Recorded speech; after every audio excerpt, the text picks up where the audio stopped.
How you doing, Scotty Bear? Back with another video. This video about Airbnb, extended stay, short-term stay, trying to uh, turn into apartment stays, all of that umbrella.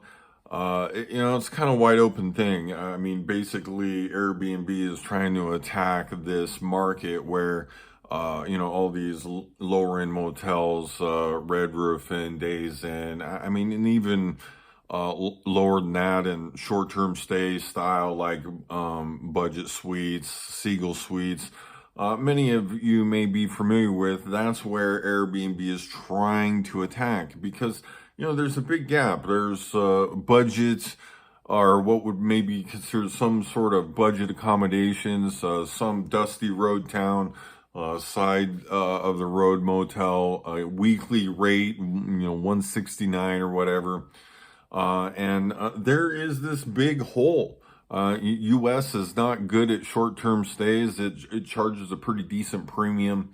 So Airbnb is trying to fill that. However, there's some problems. I've done this situation. It's kind of like a weird leverage against the person staying there. It's like Airbnb is trying to pass itself off as short-term stay or flexible stay or long-term stay, or I don't know, but there seems to be pressure on the norm of leases and stuff like that, because it seems like you sign a lease, a couple months down the road something changes, because things are more short-term. I mean, even like jobs, it's unheard of to be on a job maybe 10 years or whatever. So it's not unusual for 8-9 months to pass and something changes with the business, or the business needs change.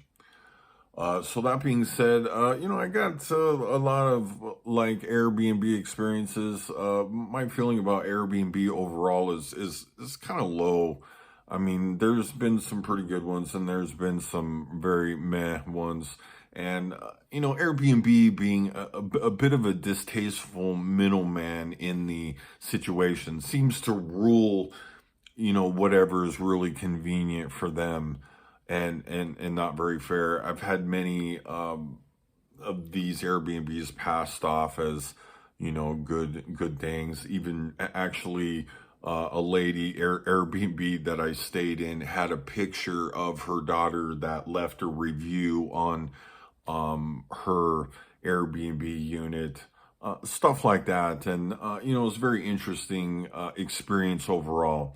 One thing that I found, from renting Airbnbs monthly, that was the most annoying was this is, okay, you rent Airbnb, right? A month, right?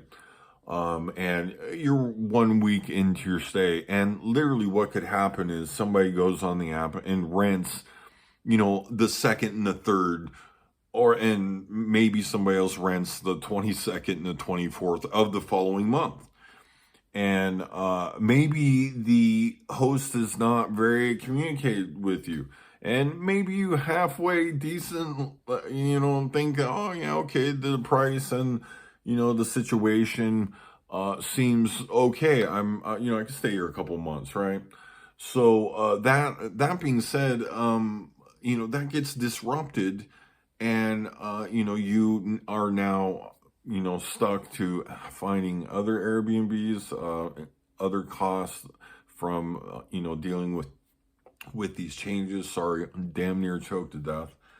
So it's been my experience. Again, if you have to, they like to give the 5-star rating situation. I really give Airbnb like a 3. It's worked out well.